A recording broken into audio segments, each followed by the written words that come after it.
Are you presenting your screen but still want to see people's faces to see if they laugh at the joke you practiced for your presentation? Need to see if someone has their hand raised but you still want to have your Google Slides in present mode? Use Meet's picture-in-picture in one easy step. I'm Laura Mae Martin, Google's Productivity Advisor, here to show you how to work your space in Google Workspace. Today, we'll show you how to present and see participants at the same time. Let's get started.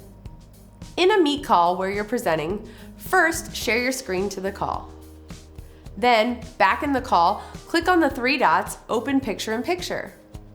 From there, you can navigate to other tabs, enter present mode, and even drag and drop the picture tile around the screen to position to your liking.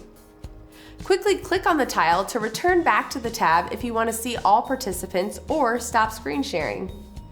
So there you have it. Use Meet's picture-in-picture in one easy step. Looking for more tips just like this? Follow Google Workspace on Twitter, Facebook, LinkedIn, Instagram, and YouTube.